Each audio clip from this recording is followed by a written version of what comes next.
This is Space Cat's Peace Turtles, the unofficial podcast for Fantasy Flight's Twilight Imperium. Episode 29, Flagships Tier List. Music by Ben Prunty, featuring Matt Martins and Hunter Donaldson.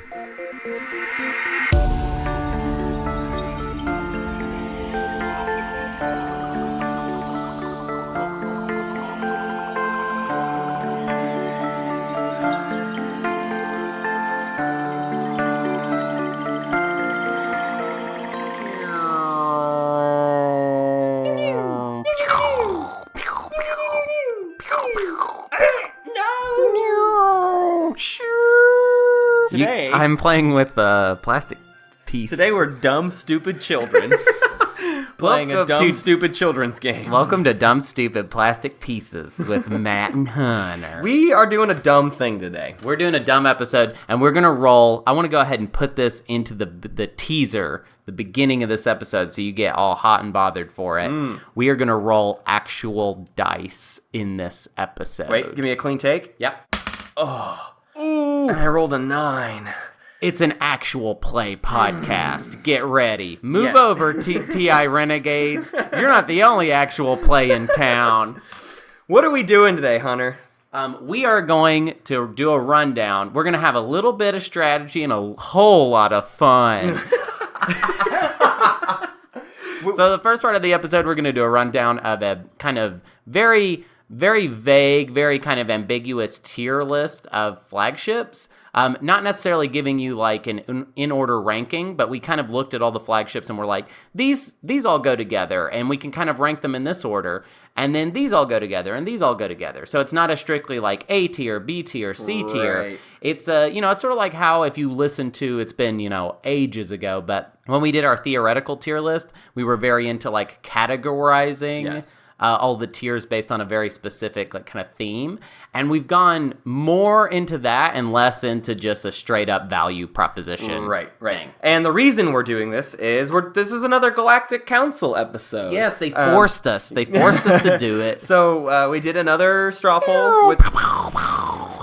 We did another straw poll with our Galactic Council, and this is the episode that they voted on. So if you want to be able to have input on these kinds of stupid episodes, you just gotta contribute to our Patreon. $5 gets you the option to get in on these discussions. This was the overwhelming majority of people wanted an episode on flagships. So let's. I feel like we could just really dive into this one. The weird qualifier for this episode is we haven't finished talking about our first round strategies for about 4 races, and so we haven't really been able to explore the Yin, the L1Z1X, the Hakan, and the Ghosts flagships to their not like fullest in potential. Depth, no, right. No. But I feel like, especially with those 4 races, we have enough of a grasp of an idea of like what those flagships are capable of that I feel like I'm okay with doing this episode. Yeah. Because really it comes down to this episode is going to be very dumb. I think this is just going to be a fun little discussion, and then a whole lot of dumb fun. That's just dumb and fun. Really dumb and really fun. Yeah. So let's kick it off. We organized these based on a few different criteria, and I want to give you the list of categories first, just like we did with our last tier list. Ooh, but let's exclude one of the categories. Let's exclude one of them. So the first category we'll talk about is this is only worth the VP, which means these are flagships that we do not deem really usable, and the only reason you would get them is because you have the secret objective that is, I need a flagship. Mm-hmm. And so, or anything that revolves around having a flagship. So that will be the first thing we talk about. Then we've got what we just call, it's just a good ship.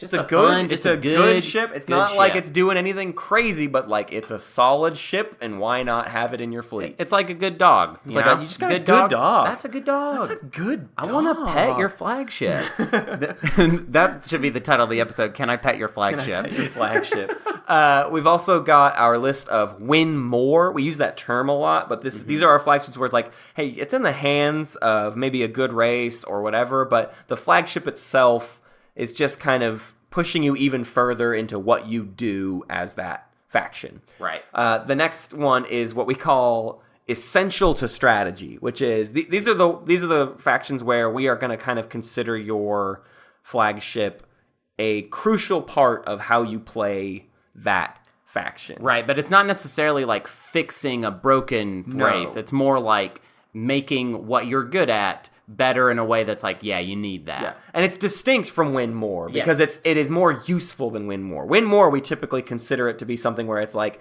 you don't need it. It's a third wheel. It's a third wheel. Essential to strategy is like you should get it early because it's going to propel you through the rest of the game. The next one is probably the best, I would say, and probably the most important of all the categories, and we called it hole pluggers. So all your hole plug and flagships. Yeah, flagships that like really propel, like they're very good flagships, and they also propel a race forward in a way that's like really important. And like it's more like, so essential to strategy is like, you get that because you can do so much with it and it's good, and it's good in a way that you need it. Hole pluggers, it's like, oh no, you need that. Yes. Like you better get that, otherwise you're in trouble. Right, your weakness is X and your flagship does X. Yeah. That's a hole plugger. Yeah. The next one is our rainy day flagships. These are similar to like our situational tier in our faction tier list. This is like you're not always going to need it. You won't build it every time, but when you need it, like that flagship will become your most important unit in the game. Right. And then there's one more tier, but that's a surprise tier. We'll get to that. So let's jump in. Our first tier up is it's only worth the VP. So last time we talked about our worst races last. So we want to talk about our worst flagships first. So for us... Can I say before we get into it, I anticipate we're going to get a lot of errata on this episode, and that's fine. We love it. You know that's what we're looking for. You know what I'm saying? But I think just the nature of this episode is a little more loosey-goosey than normal. Yeah. So get us. You know what I'm saying? Like when you hear it and you want it out there, like that's literally what we do for you, right. You know? But I just want to put a little bit of just a little bit of give on it. And also, I feel like it's important to note we're coming from our perspective of these first round guides. The best example here is we're going to call Muat's flagship only worth the VP. Now, we had lots of errata where it was like, actually, you can make your entire strategy revolve around the flagship. And that will continue to be true if that's the kind of strategy you choose to play. We are coming from the perspective of that never worked for us. And so for us, we deem the Muat's flagship as only worth the VP. It's the best only worth the VP flagship, I will say that. Yes, we still find it useful. We're putting it up first. It hits 2 on a 5. Right. We have classified, there's kind of like 3 different rankings with a little bit of wiggle room, but there's 3 different rankings of flagships hit values. You can roll 2 on a 5, you can roll 2 on a 7, or you can roll 2 on a 9, right? The 2 on a 5s are the best. It's like having 2 dreadnoughts. 2 on a 7 is what your average is. Most flagships roll 2 on a 7. And then there's a few where, in most cases, the ability was so good they nerfed the rolls of it because it would be ridiculous to have an amazing rolling ship. So the Muat is one of those ones where it's like, hey, this is a solid ship. 2 on a 5 is great. But everything else is standard. 1 move, 3 capacity. And the big selling point is supposed to be spend 1 token from your strategy pool to place 1 cruiser in this unit's system. And that's a useful ability, and it works, but it is, for us, especially in the hands of the Muat, it became one of these things where it's like, well, you're too busy trying to build your War Suns and fixing all of your other holes, and this flagship doesn't fix your, problems, right. And so it never became something we could really justify getting. It just costs too much, like the value proposition of spend command counter for cruiser just never really clicked. Yes. With basically all the games that I played as Muat. It just never, like, and I went after it. I mean, like, I've played with this flagship. I played 2 games where I was trying to really utilize this flagship, and I could just never get the economy of it to really make sense. It's a nice ship. I think it was almost in a good ship category. Yes, we were pretty close to putting it in just like, hey, this is a good ship, and if you put it in any other faction's hands, its abilities are still good. That's the problem, is that it's a Muat ship. Right. And Muat, you have more that you need to be worried about, like building your second War Sun. Right. Yeah. So our next one up is actually, I think what all the people are asking for too in this whole discussion is, I feel like, Hunter, you need to be telling us the names of all of these flagships. Now, Muat is easy. We're starting. So the Muat one is called the Inferno. So close. The next one we want to talk about. Yeah, the Winnu's flagship. Go ahead and give me that one more time. It's the Winnu, and the flagship is called the Sally Say Corey. Sally Say Corey. The Sally Say Corey, think which is actually a very good. That was actually the sequel to When Harry Met Sally. Is Sally Say Corey, which is a whole different group of people. I thought you were gonna go Sally Say Coriander, and Sally is our, is like America's next top chef. I think I did coriander when we did the when episode. We did the thing. Mm-hmm. Yeah, Sally Say Coriander is the best ingredient. That's the real challenge here, is for me to potatoes. That's the real challenge. Oh my god! So the real challenge of this episode is for me to not reuse the exact same goof that I used in all of the episodes. Sure. So the Winnus is a only worth the VP. I feel like even in last week was our Winnu faction guide, and I feel like I actually didn't talk down the Winnu flagship enough. When we were organizing this, we kind of talked a lot about where we wanted this Winnu flagship to fall.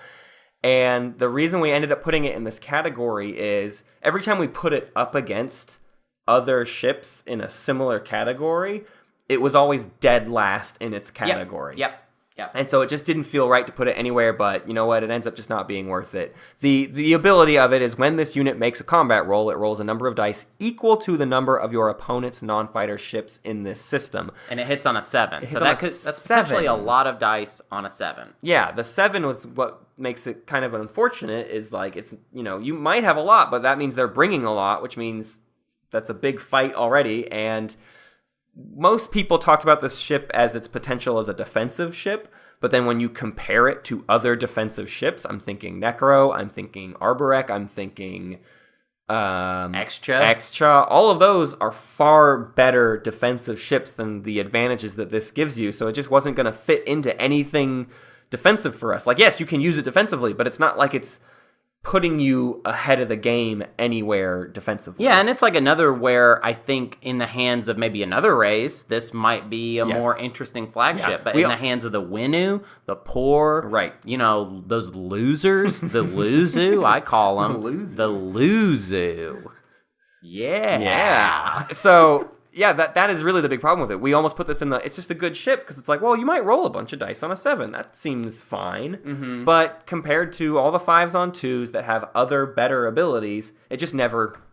Yeah, when you stack it up against it's like, I thought it was a little better than we ended up rating it in my head before we sat down. But once you actually look at the table with all of the abilities that these flagships do, it's not very great. Yeah, especially if they had given it better capacity or some other keywords, give it some bombardment as well, make it just like a good all-around ship, maybe, but just rolling a bunch of 7s doesn't feel like it's ever going to really get you anywhere. Yeah.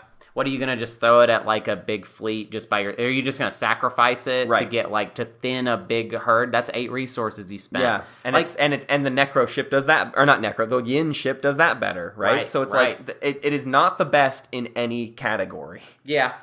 I'm good with it. Next one we want to talk about, and this is the last one in this. Technically, I would say, I think we kind of feel this is the worst flagship. Yeah, which is really interesting because of whose it is. Yeah, so it's the Hakon's flagship, and it is called the Wraith, the Ring Wraith, the Wraith King of Angmar, the Witch King of the Nazgul. I'm really glad you're doing this because we had Matt's Game of Thrones zone, and I was just waiting for us to do Hunter's Lord of the Rings thing. Hunter's Lord of the Ring. Welcome to Hunter's Lord of the Ring thing. I'm actually, just to give you a little history about me, I'm actually a Tolkien scholar, hardcore. I've read the Quenta Silmarillion, and I, if you want to hit me up, let's talk, Let's talk Silmar. Let's talk of Middle Let's talk Earth. Wrath of Khanara. Yeah, all right, fine. Wrath of Khanara, the ability is that after you roll a die during a space combat in the system, you may spend 1 trade good to apply +1 to the result. Now, that's worded kind of specifically. That is literally, you roll 1 die, you spend 1 trade good, you apply +1. The only way you would ever use this is to bring a die that missed by 1 up to a hit. Right? That's the only... Unless you just want to throw trade goods away, that's the only way you can really do it, right? We all understand this, and then it also rolls 2 on a 7. 2 on a 7. So it's a middle tier. Basically it's an average flagship. 2 on a 7, capacity 3, move on a 1.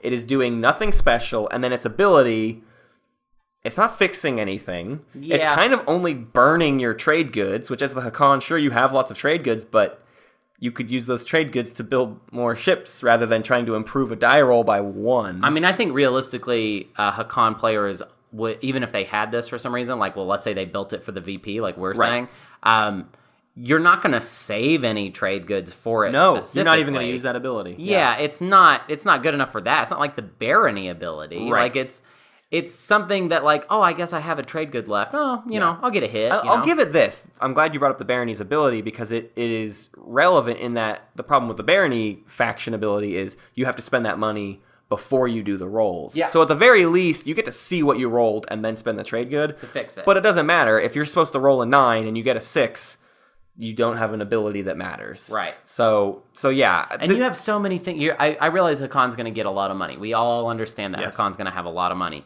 But you could also spend that money on a lot of good stuff. So exactly. Hakan is a very good race, and I feel like their money's better spent on a lot of other things in this flagship. Yeah. And if anything, this is the one, compared to Muat and Winnu, I'm okay with just this being like a whatever, they don't have a good flagship. Yeah. If anything, I expected more of this out of strong races. And this is really the only one where we got just like a whatever. It's just a dumb flagship. Who cares? What was that? That was whatever. Look at this show you're listening to. We do fart noises here. That's the end of the first tier. The next tier is called a good ship. A good ship. That's a good ship. That's a good ship. These are ships that they would be good with any faction. They're just doing a good thing. They're not like propelling you into success, but like it's also just worth buying at any point in your game. There's no reason not to get it, but there's no strong reason that you have to get it. Let me put it this way. It's like these ships are like you plop these down just to have another good ship in your fleet. Yes. Like that's sort of what we're saying. It's like, and we're considering them more on their value, not strategically, but just tactically as another ship in the fleet, and they're good in that way. It's a good value proposition. The first one up is Yssarl's, Hunter. The flagship is called the Yesrilla. Yes, really. Yes, really. This is a flagship that can move through systems that contain other players' ships. It is the only flagship with a move value of 2, and it's got the good roll. It's got 2 on a 5. Yeah, 2 dice that roll on a 5. So all around, first off, Yssarl's a good faction. Yeah. This is a above average flagship in terms of just like all of the abilities, better move than all the other ones. For me, it really came down to I had to separate the ability text from the rest of the flagship. Because when you think about how good is that ability, you can make a lot of excuses for why it's not that great. It's only a movement of 2, so how many times are you jumping over one person's system to get to one? You're parked right next to them. You can only bring the flagship. You can only bring the flagship, so you're not bringing any carriers. So at best, you're bringing 3 ground forces, or like a ground force and 2 fighters or something. Right. You're bringing very, very little, unless you get light wave deflector. And if you get light wave deflector, you don't need this flagship. So I had to separate that out because that's really not the ability of this flagship. This flagship's ability is it sustains damage, it rolls 2 on a 5, and it moves 2. It moves 2. It's a great ship. It can keep up with your upgraded dreadnoughts. I feel like that is more important than or its even just little with your lightweight cruisers. thing. If you're doing little, if anything, think of it this way: it's better than your carriers. It costs a lot more, but you can send 2 cruisers and this flagship carry 3 ground forces. That's a pretty good fleet. That's moving a good 2. ship. That's a good ship. That's a good ship. That's a good ship. What's our other good ship, Hunter? The other good ship is from. It's from. Were you about to say by? It's by the Jolnar. Yeah. I was about to say it's by the Jolnar. Well, it is. It's the Jolnar ship, and it is called the Junces Hilarious. So it's called the Junces Hilarious. And its ability text is when making a combat roll for the ship, each result of 9 or 10 before applying modifiers produces 2 additional hits. It's got a critical hit. It's got a critical hit. It rolls it is listed as a 6 on a 2, but in the hands of the Jolnar, that means it's a 7 on a 2. So it's an average ship. I mean a 2 on a 7. You keep saying I it. see you saying it backwards. 2 on a 7, average move, average capacity. So all things considered, it's like a standard flagship with the ability to critical hit. And especially considering it can roll twice, if you get 2 10s, you just got 6 hits. Right. I mean, that's huge, and that could, it's basically, it's a random benefit, but it is good. I think if you've got the spare money and you're like, man, I've got a lot of money this round and I was going to build 2 dreadnoughts, why do that? Just build a Genus Hilarious. Just build a Genus Hilarious. JNS Hylarum. Yes, the Genus Hilarious. And honestly, there's like not... Jolnar is like the simplest flagship in the game to me. It's just like... Yeah. I don't know what else crits. there is to say about it. Like, Yeah. get it because you might want to get that crit. It's going to happen sometimes. Most of your ships are rolling on a 9 or a 10, so if anything, like, consider it rolling like that 6 on a 9, right? And sometimes you get an extra hit, or like you get a you know. I like the way you put it, like you're rolling 4 9s and 10s. Exactly. Like it's like, yeah, I'm just always thinking about 9s and 10s, so I'm really aiming for that in my rolls. Right. The way I flick my the way wrist. statistics work. Yeah. So our next category, that was a short category. There's only 2 good ships apparently in this whole game. we categorize. No, we have a lot of categories. The next one is what we're calling our win more category. And these are great ships for great races that don't always need them. Right. Really. You just may not need to build it, even though you will see benefit from getting it. I think the easiest example of this is the Soul flagship, which is called the Sega Genesis. Yes. And so I did this whole stupid thing where I tried to I attributed ridiculous values to like all these different things. And for me, the Soul flagship ended up being technically the highest value proposition of a flagship you could get. Everything it does is awesome. Everything that it does is awesome. But the problem is it's in the hands of the Soul, who are awesome, and everything that they have already does all of the things that this flagship does. It is a very much win more thing, because if you think about, especially so let's do the rundown. It has a capacity of 12, which is crazy, right? But your carriers... You're already good at capacity. Right? Your carriers have 6, and they can upgrade to 8. Right. I think in the episode, I feel like I said this. I don't know. Maybe I didn't. I feel like the only really useful thing it can do is let's say you've been propping down a crazy amount of dudes on Mechatol and it's time to abandon ship for some reason. Right. Why? I don't know. Maybe there's a reason. Then this is kind of the only chip you could use to pick them all up, basically, because you've just got that many. It hits 2 on a 5, and its ability is that at the end of the status phase, place 1 infantry from your reinforcements in this system's space area. That is a little bit obnoxious, the fact that it's in the space area. Yeah, the fact that you can't just plop it down on the home system and just kind of collect extra dudes on your home system. You have to activate your home system that next round to let it land. But regardless... all of those things are basically things you already do. You have orbital drop, you're already dropping infantry. You have a bunch of capacity. The 5 on the 2 is nice. Mm-hmm. But the 2 on the 5 is nice. But yeah, in the hands of this, in any other faction, this ship would just be like, oh my gosh, get that. That is Imagine amazing. if it was like the Yin ship. Right. That would be an amazing Yin Brotherhood ship. Truly. I mean, that would be just unstoppably good. Take that. But with the Soul, it's just I don't need it. Right, yeah, you're already solid, you know? Again, sometimes you contextually just have to build your flagship. Sure. It's not, you get that secret objective and you just gotta go for it. And I think I think there is a way to be oh, well, I'm Soul and I'm gonna do it and it'll be fine. It doesn't make you good at anything that you weren't already good at. Right. So next up, and this one is kind of a weird faction one. We had a lot of trouble defining this flagship. This one's very contextual. It's the only one that we have that we're going to kind of split hairs on a little bit. Yes, we have it in 2 categories, and that's the Barony of Letnevs. It is called the Arcus Secundus. Left my... Arcus Secundus. I had a different one. Yeah. Left my Arxus in Segunda. Segundus. I like mine more. A tribe called Barony. This one is other players... This one has 2 abilities, which is what's so crazy about it. Other players' units in the system lose planetary shield, so it breaks PDS. Which is cool. And at the start of each space combat round, repair this ship. So on that first ability is kind of its global ability. Yeah. And the other ability is this is what makes this ship by itself really good. Right. You could put this ship in the good ship category if you wanted to, because it's just it just gets to repair. It's really good. It also has bombardment 3 on a 5. 3 on a 5. That's really good bombardment, especially in the hands of the Barony, who are going to get a bunch of other bombardment, and then they're going to ignore planetary shield. It's doing all these amazing things. And it rolls 2 on a 5. It's good. It's really good ship. But the Barony's good. And you don't always necessarily... The planetary shield thing is conditional on whether or not your opponents even have PDS. So you have to kind of take that with a grain of salt. And also depending on what factions you're playing against, like this, how important is this bombardment? Sometimes it could be very important. Yes. Sometimes it isn't really at all. Right. And so for us, we put it in win more because it's a good ship that's going to help you take planets, but you've already got a bunch of dreadnoughts. You're already bombarding a bunch.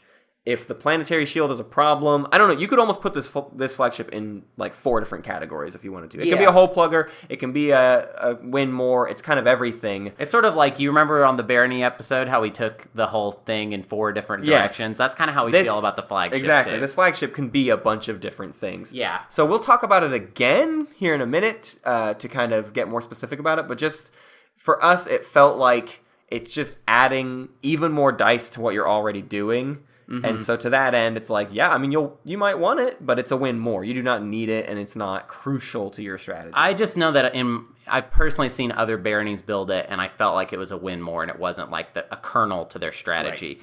Let's go ahead and move on to the next one, because we are going to talk about barony again. The last one we want to talk about in this category of win more is the Sardak Nor's ship called the Kamaran Nor. Come on, Nor. Come on. This is the interesting win more one. We took a while to figure out that we wanted it in this category because our other 2 win mores are great ships in the hands of a great race. That's already really good. Let's do the rundown real quick, and then we'll make our kind of quick point. So the ability is apply +1 to the result of each of your other ship's combat rolls in the system. So it does the Sardak Nor racial ability, essentially, in 1's hex, which is cool. It hits 2 on a 6, has capacity 3, normal capacity. Yeah, and that 2 on a 6 is in the hands of the Sardak Nor. That's a 2 on a 5. It is a 2 on a 5. It is one of the better, flagships. The problem is that it's in the hands of the Sardak Nor. And the reason we qualified it as a win more is because Sardak Nor, you're probably not winning. So this doesn't fix that for you. Yeah, if you get into a lead where you have the money to afford the flagship, this is great. It's going to support the rest of your fleets. It's going to boost them up a little bit more, and that's all well and good. But in so many cases, like we argued you're the poor man. Yeah, you're not going to be able to afford this. That's 8 resources that you need to spend on this flagship. If this was in the hands of a different race, I think we would maybe be recommending it. Yes. And saying that it was good and classifying it in a completely different tier. Right. But we just want to remind all those Sardak Nor players out there that you got a lot of homework to do, buddy. You got a lot of stuff. Next time you want to play that game and win, you got to look at those VPs and focus on them. Yeah. That was a reminder. I'm smacking all the Sardak Nor players on the wrist. I know, I'm with you. I love them. But I'm smacking you on the wrist and saying, focus. Don't get distracted. So our next category is what we're calling essential to strategy. This is the ones where for us it was... If ever there's 2 classifications of must-have flagships for us. Right. There's the essential to strategy and there's the hole pluggers. So first up is the essential to strategy. These are crucial to your strategy because they do what you need them to do, and in most games, you need to be doing that a lot. Right. So the first one is the L1Z1X for us. I guess here's the distinction I want to make for this tier. It's that these are good and they're important to these races, but these races are not broken poor people without them. Right. It just basically adds let's say you have this snake and it's got these fangs. This is the flagship is the venom for the fangs, but fangs still hurt, boy.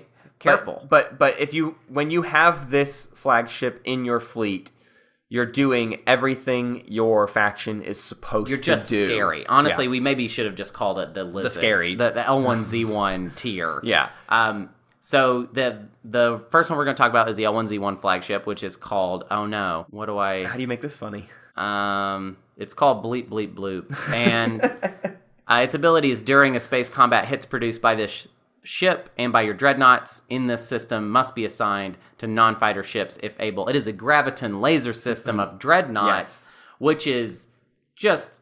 I mean, I know if anybody's played in a game against a fleet with this, it's very scary. It's really scary. It's really hard to figure out how to beat this. And it rolls 2 on a 5, so it is 2 dreadnoughts in itself. It also has good capacity. Yeah, that's the kicker for me. When I was first evaluating this one, I was like, yeah, it's a good ship. We'll just throw it in with, win more or something. But the fact that it has 5 capacity, to a certain extent, really helps what could be some of your problems. So it adds to your fighter screen for your fleet in a significant way, and the whole deal is that now people can't fighter screen against you. Right. So your fighter screen is hanging in there, even though you focus mostly on dreadnoughts, which their dreadnoughts have a capacity of 2. We haven't talked about L1Z1 yet. I don't want to get too far ahead of it. Like, I mean, I could use this as a springboard to just start talking. Sure. But regardless, I think it's a very important ability. We haven't covered L1Z1 yet, so who knows? Maybe we may turn around on this. We might turn around on it. But I feel like it is really that 5 capacity is what pushes it into the realm of it becomes essential. Yeah. Because you're gonna want either that fighter screen, like you say, or if it's a situation where like the bombardment for some reason isn't gonna be enough to take a planet, like you can load up a bunch of ground forces because most of your fleet is gonna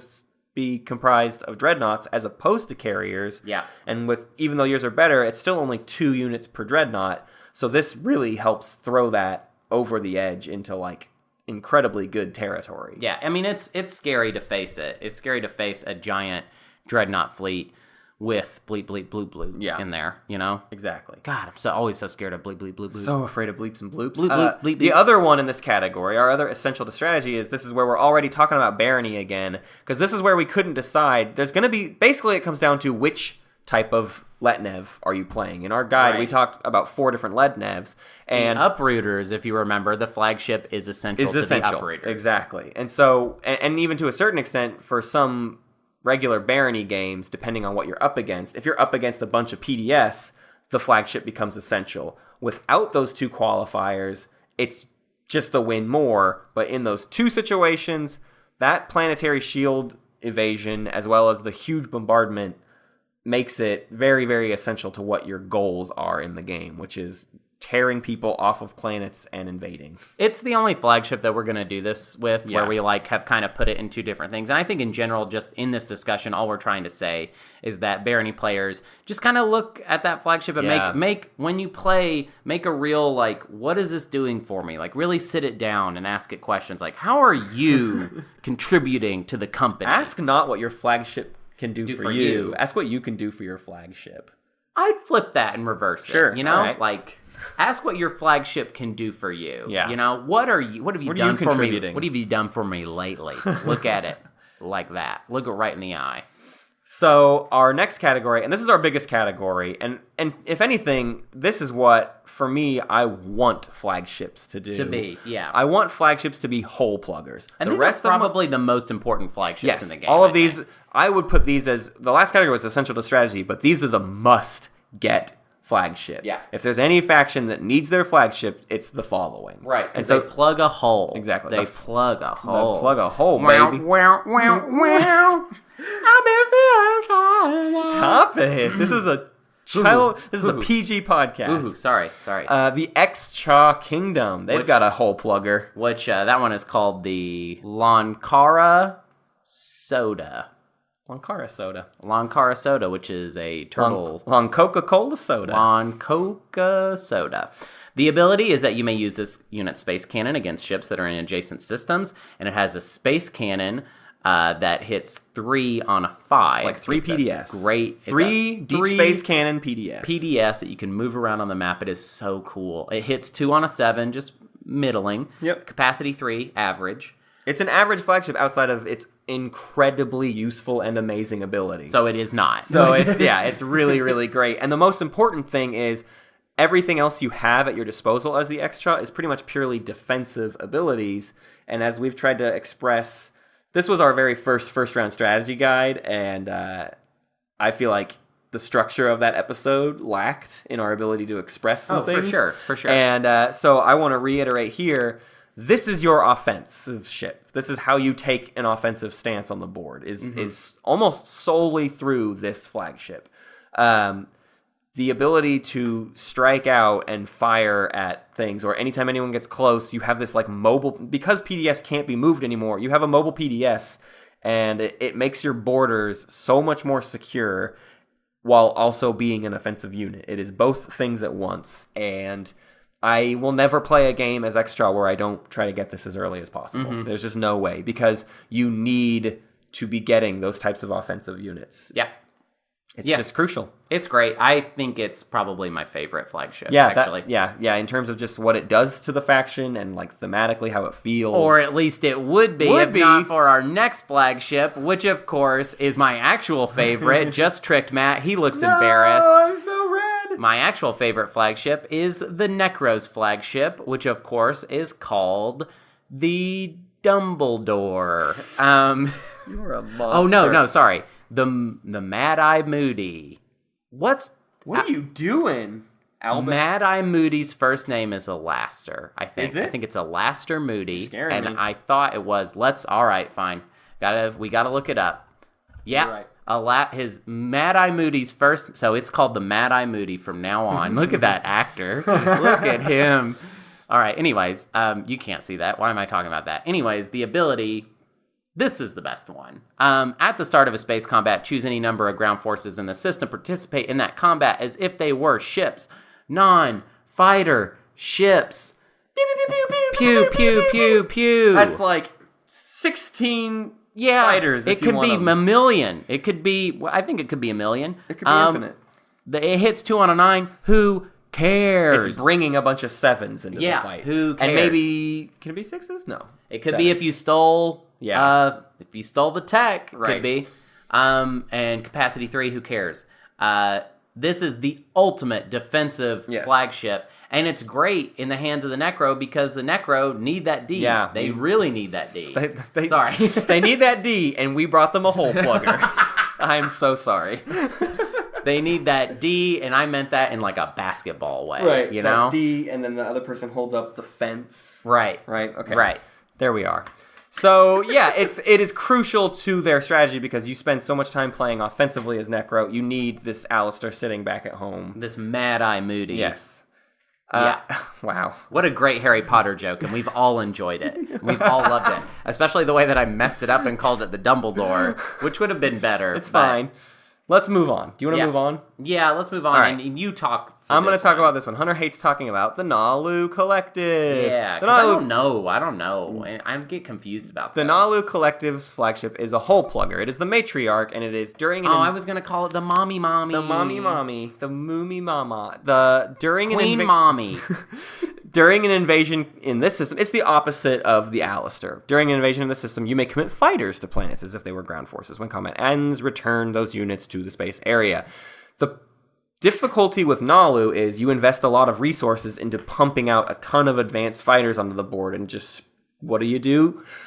You gum up the works. And while you've been gumming up all of those works... I'm on the verge of retiring. You have a hard time taking planets, because you haven't been investing a lot of your money into ground forces.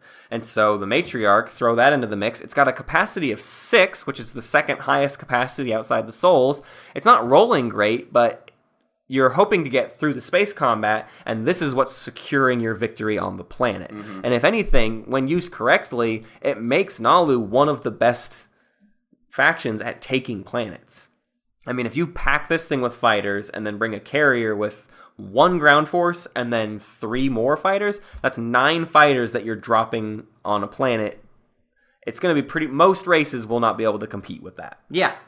It's good. I like it, and I think it does plug a hole for them because there's really no reason to build ground forces, right. And you really you want to be building as few as possible because you want to have as many fighters as you possibly can. And this makes that strategy viable. You can have 1 ground force for every 6 or 7 fighters, and, and it ends up being totally fine. Yeah, it's super cool. Our next one is another faction we haven't really delved into too heavily, but that's the Ghosts of Creus. Yeah, and their flagship is called the Phil Collins.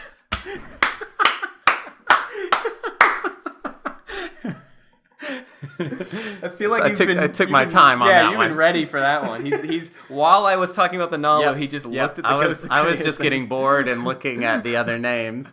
The Phil Collins. The Phil Collins. And it is the one that creates a Delta wormhole, which is a direct link to your home system. During movement, the ship can move before or after the other ships. So anything that's in your home system can come to wherever your flagship is or goes. Also, anything near your flagship can retreat to home and defend if it needs to. The big problem with the Ghosts of Creus is your flagship is far away from everyone, but if someone goes for it, you've spread out very far away from it, and this flagship fixes that problem. The other problem with the Ghosts of Creus that I have found is, sure, you can use alpha and beta wormholes interchangeably, but that ability still is kind of hard to use because you're still digging usually into other people's pie slices. You have to play aggressively as the Ghosts of Creus to utilize their abilities, and the danger of that is that you haven't really established your own pie slice. What the Hill Callish or the Phil Collins does for you is it lets you have some sense of a pie slice because of that direct link between your flagship and your home system. Any game where I didn't build my flagship as the Ghost of Creus, so far at least, I have tried to get an outward space dock, and then I very rarely was able to defend very much at home.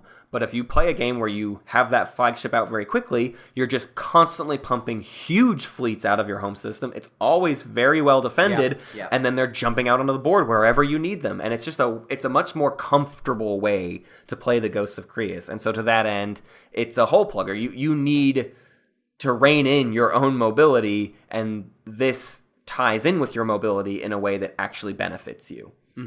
This one we'll have to talk a lot more when we get into the Ghost of Creus First Round Strategy Guide, but that's, if anything, a little teaser. I think it's pretty critical to what you want to accomplish as the Ghost of Creus. Cool. What a little fun teaser. Hunter. Next one we're going to talk about is the Mentak and their flagship. It's just called the Fourth Moon. Oh, that was fun. Yeah. What does it do, though?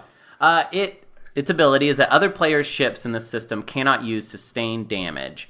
And it hits 2 on a 7, average capacity. That's a cool ability, though. It's a cool ability. It's good. We list this one last as our hole pluggers because it's hard to call the problem it's fixing a hole with the Mentak. You could put this flagship with any faction and it would be a great flagship. Yeah. It's going to serve the same purpose. It might even be better with other factions. Yes. Yeah. But the Mentak, in a lot of cases, you're playing with these kind of odd mobile cruiser fleets that are jumping all over the place and very rarely building your own dreadnoughts, and you're not really investing in sustained damage or even necessarily fighter screens that much. Right. And so what the Fourth Moon allows you to do is take away that advantage from your opponent and put them on even footing with you. Put them on even footing with you. Yeah. And that's sort of why it's the hole plugger. I sort of wanted to put this in the... Maybe even Rainy Day. Yeah, maybe almost, where we could have put it. But at that same thought, like, I want to build the Fourth Moon in almost every single game. Like, right. I don't build it early necessarily as Mentak, but it is always in my late game fleets. I think it is also the best example of a flagship that's maybe a little more popular than I feel like it is useful. Maybe. Don't hurt me. Hey, don't hurt me. I'm just a little baby boy. Right. But I do feel like it's a little more popular than I feel like it's warrants, basically. Maybe. It depends. It really depends on the game. What stinks is every time I see, or every time I notice this flagship hit the board, Mentak is adjacent to, like, Barony Aletnev. And in that situation... Super cool! Boy, did you just ruin Barony's day. Super cool! But, yeah, there's definitely going to be a lot of games where maybe that isn't a hole that you have. And that's sort of the problem. That's why it's hard to call it a hole plugger. It's not always a hole that you have. Plug in a hole that you might not always have. Yeah. It's a conditional hole. Yes. Yeah. But the Necro hole, that one will always be. You're always going to have that defensive problem. Mm-hmm. That's a hole you can rely on. That's a reliable hole. The last of the regular tiers before we get to our special tier, our hidden secret tier. I feel like people are already getting a clue. No, they have no idea. They have no idea. This tier is called the Rainy Day tier. And these are just 2 flagships that we feel like only really makes sense if you're having a bad day. If you're having a bad game, they're not bad. They're just kind of... If anything, if you're having a bad day, they are a huge way to help you. Mm-hmm. I would say this first one more so than the next one. They're kind of 2 different classifications of the same problem. Right. This first one is useful, but it just won't always be.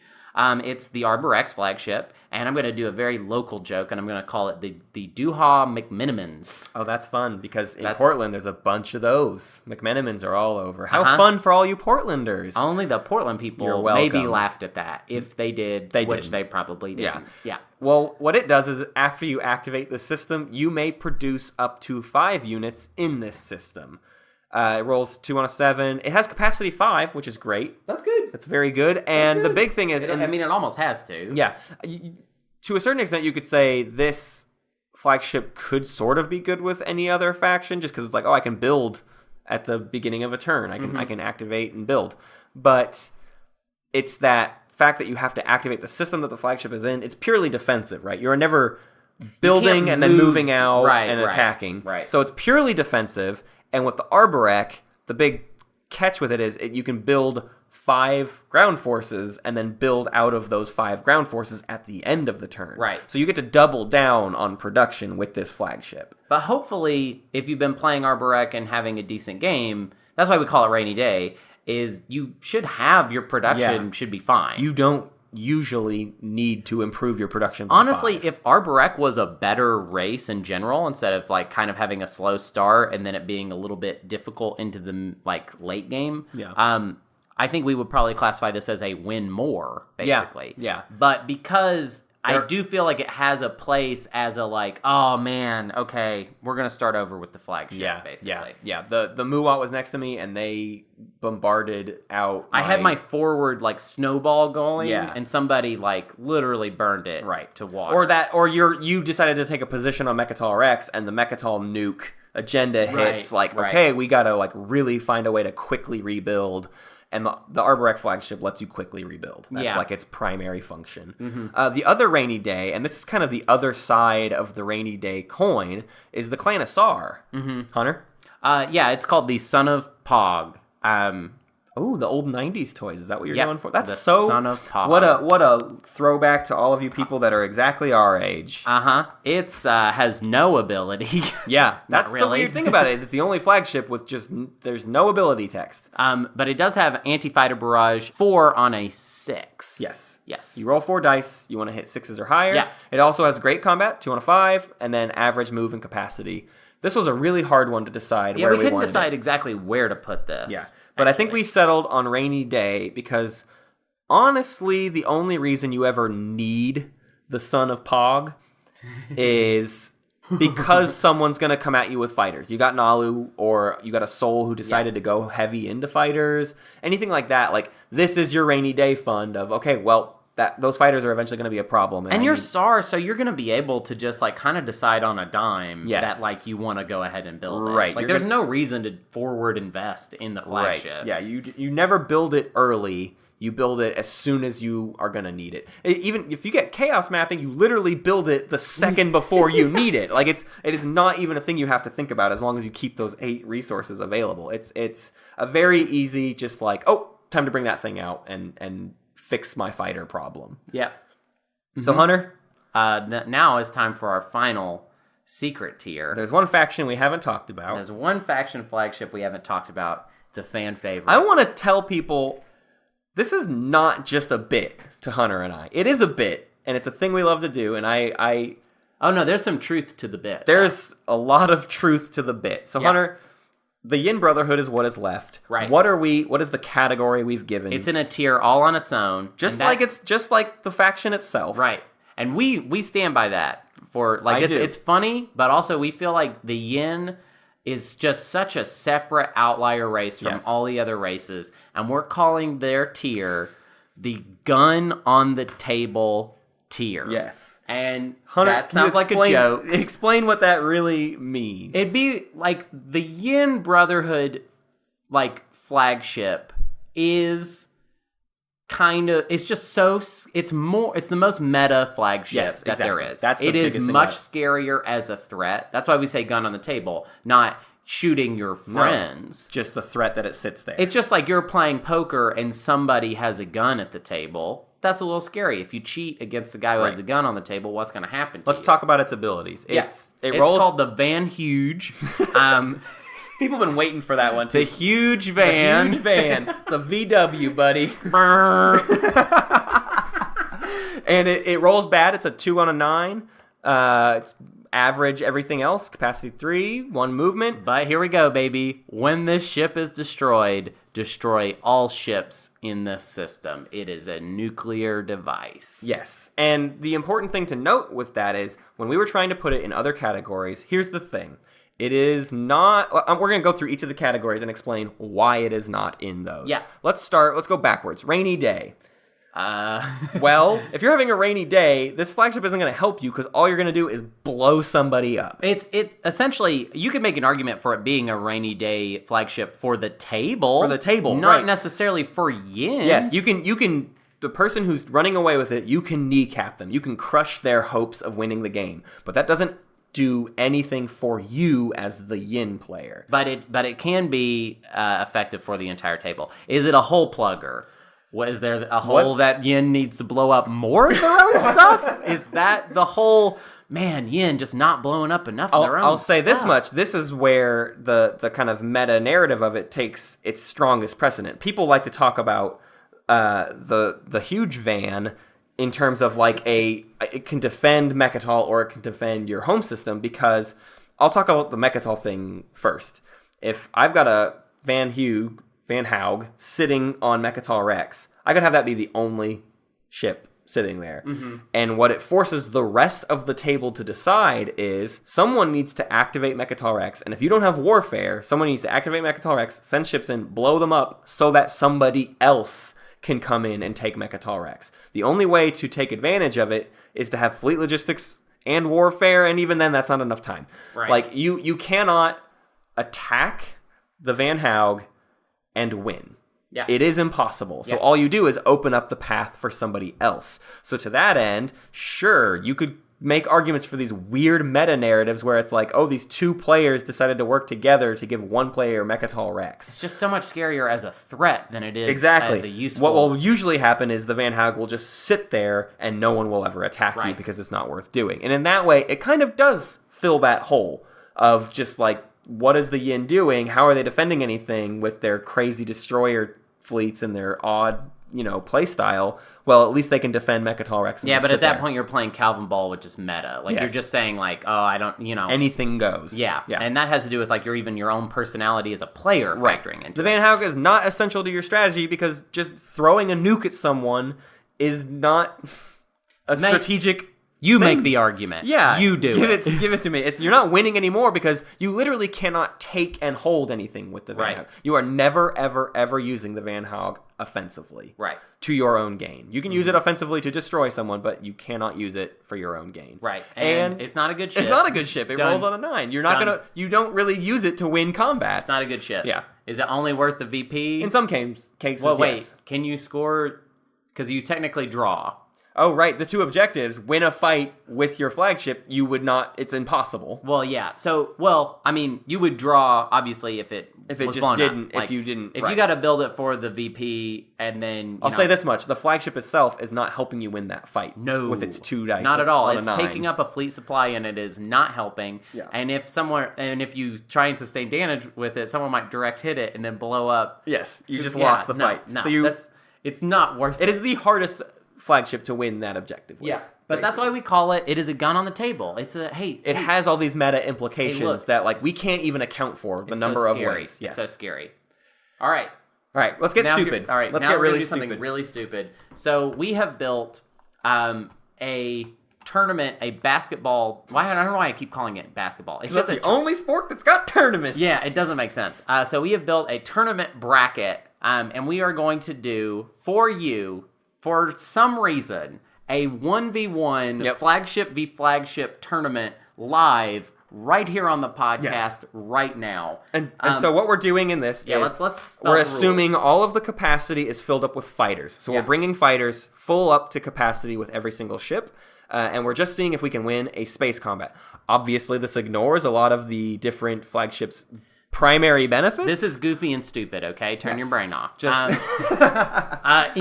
one special rule I want to throw in for the fans. If the Van Haug is destroyed, that would technically be a draw. So we are going to do a coin flip to see if it wins to see if it round. Wins. So if the yin blows itself up, it could potentially blow itself up to win the entire tournament. Right. So let's hope that happens, because that would be the most exciting That would be really great. So our first round, because we have 17 races, we have to do kind of a pre-qualifier round. And we did this completely randomly, and this random number generator really gave us a pretty awesome bracket that I'm really excited to do. It's a cool bracket. So first up, Hunter, we've got Winnu versus the Muat. Yeah. Bum, bum, ba-dum, bum, bum. So what we're going to do is... Y'all ready for this? We've got the battle calculator pulled up, and we're going to say what the odds are of victory, and then we're going to just roll it out. We're going to do a one-time shot just to see what actually happens in our scenario. So we've got... I'm going to play the Muat. You're going to play the Muat, and I'm going to play the Winnu. So I get to roll 1 on a 7, because I'm only up against one non-fighter ship. Dope. So not the ideal situation for the Winnu's win. flagship. And I've got 3 fighters, and you've got your flagship. I've got 3 fighters as well. 2 on a 5 with 3 fighters. Okay. So, again, this ignores the fact that you could have a free cruiser in this system, but Yeah, we're not I don't want to doing account for that. That wouldn't be fair. The odds here are the Muat have... Actually, you know what? Let's give him the cruiser. He doesn't... You have an 88% chance to win already. But I want to see how far the Muat could go. No, I'm not doing it. We're not doing it. Fine, so the Muat have an 88% chance to win with at least one ship surviving, and Winnu has an 8% chance. So Are we going to roll for the fighters, or are we just going to let the fighters be fodder? I don't think we should roll for them. Oh, you don't want... No, we got to roll for the fighters. All right, fine. So, because otherwise this will take forever. yeah, that's true. 1 hit. This is the dumbest. All right, here's what we're going to do. We're going to skip to the results of this. We're going to roll for a minute, and we'll skip to the results. All right, so I got 1 hit. You got 1 hit. You got to take a fighter loss. Oh, wait, no, you don't have direct hit. Yeah, I'll sustain damage. Yeah, there's no direct hits, so... There is no direct hit. That blew my mind. Yeah, all right. Just 1 hit. Done. 3 rounds. The Winnu lose. Winnu lose. Muat won. With 2 fighters left over. It was insane, guys. You really missed out. I want to say Muat won by, still had 2 fighters left. Yep. Had only taken 1 hit. Yep. So Muat advances into the actual tournament. So let's dive into the real... Now we're in a round of 16 tournament. Yeah. And first up is Sardak versus Muat. Sardak versus Muat. So he's got his same... We're bringing him back up to 3 fighters. His ship has been repaired. And I've got my 2 on a 5 and 3 fighters. Yeah, so Matt is playing for the Sardak. I'm rolling for the Muat. Obviously losing any of my racial advantages with this flagship because I'm not... But your fighters hit... My fighters hit on an 8. Yeah. You're right. Okay. Yeah. It's worth noting the Sardak Nor have a 60% chance to win this. Muat have a 23% chance. We'll and that's see what because of happens. my improved fighters. We'll see what happens. All right. 1 hit. 3 hits. Whoa! There it is. That was bad. I'm dead. Sardak was left with only their flagship, but the Sardak move on. It was a close. It was close one. There was one round where it almost swung and then became fine. This is fun. This is audio poison. All right, so the next match is Barony versus L1Z1X. Let's get that prediction. At the start of each specs combat round, I get to repair this ship. So I get to play as Barony, and I get to repair my ship at the start of every single round, but he's got 5 fighters. So I have to assign ships from that ship to... Non-fight. So your fighters don't work. It sucks because I don't have non-Euclidean shielding. If I had non-Euclidean shielding, this could be a different thing. But you basically do with the repair. Every hit from his flagship has to be a... Oh, wow. I've got the best chance to win on the first round. Okay, yes. He's got... Actually, worth noting, Lizix has a 77% chance to win, and Barony only has 20. You're right. Let me make sure I have the rolls right. We're each rolling 2 on a 5. Okay. Your flagship got a hit? That's what I need to know. Oh, flagship got a hit. Okay, so I have to take that one here. Oh, and then the 2 others were fighters. So yeah. Okay. All right. At the start of the round, I repair. You just have so many fighters. Yep. L1Z1 wins. Well, technically, I have a fighter left in the space. Okay, let's roll it out. Yeah. All right. Hit. Yeah. So there it is. L1Z1X wins, of course. So far, we have hit all the statistics correctly. Yeah. All right, Necro versus Yin is our next one. Necrovirus versus Yin. I will play Necro, obviously.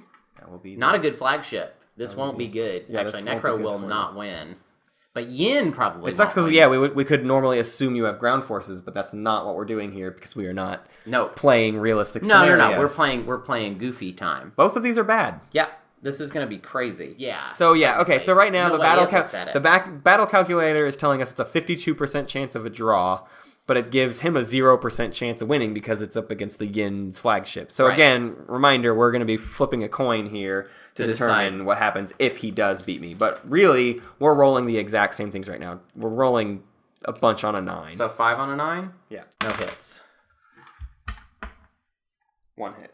That's it. I got at least 1 hit every single round. Wow, yeah, you did well. I wiped the floor with you. I sustained damage once and left all my fighters. So that's not normal odds, but it is true that technically he could have never won that combat. Necro, or Yin won without blowing itself up, which is notable. That is notable. And Yin, everybody wants Yin to win, and I think I made that special rule just because I want Yin to win. Yeah, all right. All right, next matchup is Sar versus Jolnar. This one I'm excited. Who's going to play what? I'll be Jolnar. You'll be Jolnar? Yeah. I will be Sar then, son of Rog, which I don't think will Rog win. I do not know if this current build of the battle calculator can account for me getting 9s and 10s. Right. And getting extra hits.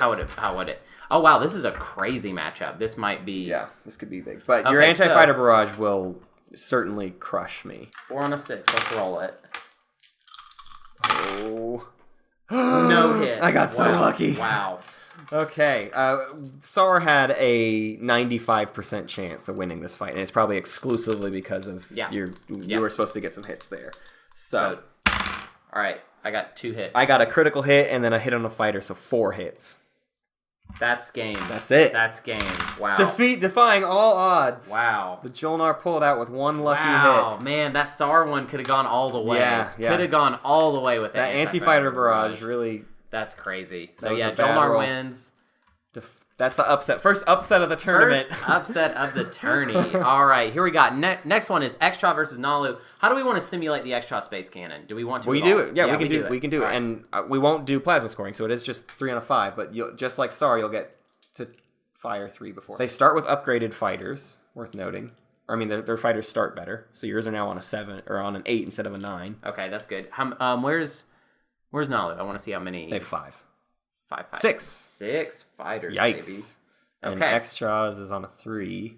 So our odds right now are 4% chance of a draw, 67% chance for a Nalu victory, 28% chance of Extra. It might not be adding in space cannon though. And we need to account. This is interesting because we said before Extra has graviton laser system. They start with it. So we're taking that into account with my space cannon rolls. So this could end before it starts. Okay, well let's go ahead and roll that. So 3 on a 5. Space cannon. Oh, wait. How about this? You already rolled it. It's too late. What were you going to say? I was going to say, if you use Graviton Laser System, you have to tap it for the entire tournament. That's absurd. Why not? Why? I don't want... Because then Extra will win. No, they might not. Well, all right. So they already won this. They won this fight. How fun was that, guys? That was really fun for me. Fun. That was bad audio. I'm going to say that they've tapped Graviton Laser Systems and that's it. Because I don't want to see Extra just like... go through without there being a fight. You know what I mean? There's no drama in that. I mean, if you want to make that rule, I will do it, and this would be the one fight I would want to use it. Up against 6 fighters, of course I want it. Unless the soul is going to be the other problem, I guess. But yeah, do you want to save it for soul? Can I do it within every 2 rounds? I did it in round 2, so now in the semifinals, can I untap it? Yeah, you have to choose between the semifinals or the finals. Okay, what round I will do that. All right, so you're going to use it now. We used it. So Nalu's out. Extra used Graviton Laser Systems. Yep, to win that fight. So Extra will be very vulnerable next round. Oh, man. And I'm going to play Soul. Because the next round is a console, which means almost definitely Soul will be up against Extra. I am doomed. Yeah. So Soul, you monster. So you're going to play Hakan. It's just too many. Soul. Yep. I'm playing as the dumb Hakan. Are we assuming I have any trade goods? Yeah, we've played pretty fast and loose with that. How about this? You've got 2 trade goods. Can I just say something? What? We are literally playing Calvin Ball. yes. We always talk about this on the podcast, but today we are quite How literally... How many fighters do I have? You have 12 fighters. 12. Jeez. And I have a Hakan flagship. And 2 trade goods? I have 2 trade goods? Is that what you said? Okay. Let's say you have as many trade goods as you have capacity, so you have 3 trade goods. Great. Cool. The tracker says you have a 100% chance of winning. You probably have a 100% chance of winning with 5 fighters surviving. Sorry, 6 fighters surviving. Cool. So this that maybe would have been another cool way to do this. Like you don't get to keep. How is fighters. the Soul flagship not going to win this whole thing? Well, that's what I'm saying. Is I might want to institute. Because now I don't have Graviton laser systems. I might want to institute. Well, it's too late now. Yeah, all right. You can use Graviton every time, and we'll just see how boring that is. But if it's boring, then we might change it. How about that? Because otherwise it comes down to Soul versus Extra for the end, probably. Well, I mean, if Extra beats Soul with not even a single thing left over, that will be pretty sad. But then Soul wipes the floor with everyone else with 12 fighters. Well, we'll see, because I think there are other... All right, let's see. We will. I'm gonna go with what we said before, where I don't get to untap it until the next round. But that's just gonna really suck for them. So 3 hits. Great. 1 for you, sir. I will sustain. Oh, okay, cool. 2 hits. That's it. That's it. I don't All even roll. All right. So with 12 fighters, with 11 fighters left over, Soul handedly wins. This is absurd that we're even doing this. Yeah. But it does prove the point that I said earlier, to be honest. Like, as just straight up value, the Soul Ship is the Soul awesome. Ship is the best. Yeah. It's just so good. All right, Mentak versus Arborek. No sustained damage for the Arborek. So I've got 3 versus his 5. Here's the odds. 70% chance for Arborek. They're both 2 on a 7ers. Chance. Yeah. Yeah, which is cool. No hits. 1 hit. I can't sustain. Yep, here it comes. Oh. 2 hits. I didn't get any. 2 hits. No, by the skin of his teeth. Wow. Arborek won. That was barely. almost our first draw. Yeah, that was almost a draw. That was crazy. That was so much fun. Sucks. I wanted Mentak to get that one because Mentak could have gone far. Mentak could have gone far. I do agree. All right, here we go. Final of the preliminary round. Yeah, the first round prelims is Yssaril versus Ghost. Yeah, Krios has a 13% chance versus Yssaral's 79% chance to win. Here we go. 2 hits. It's our first draw. Wow. What do we do? We flip the coin, I guess. Yeah, that's what we were going to do for Yin.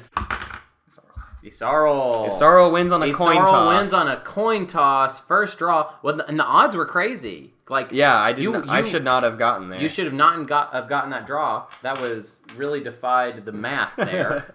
All right. So we've got quarterfinals. First matchup: Sardak Nor versus L1Z1. 2 and a 5. My fighters roll better, but you've got more. So 83% chance for L1Z1. Okay, that's game. Okay. Yeah, I didn't get any hits anyways. Okay. Yeah. So Flagship got 1 hit. That's it's very good. That's very good in this tournament. Yeah. In this dumb, stupid thing we're doing that I'm loving, right? By the way, I don't know how. I'm glad I just gave myself like an hour's worth more material to like diligently edit. Right. All right. Next up. So L1Z1 made it. Yin versus Jolnar. Yin versus Jolnar. I will play Yin. The classic matchup. Yin versus Jolnar. It's a 69% chance of a draw, again, because of the Yin. The Yin flagship always throws off the odds, but Jolnar has a 31% chance of winning.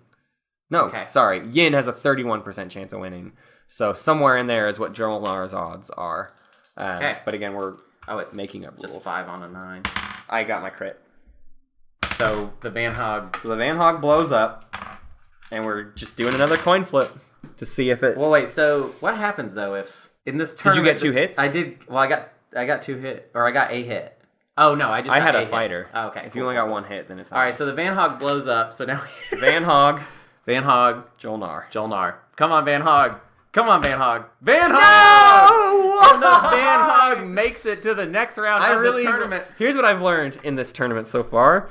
The Jolnar flagship is the most fun flagship. It's a very fun flagship. to be looking for those crits is like... I wish that was a mechanic in TI at large.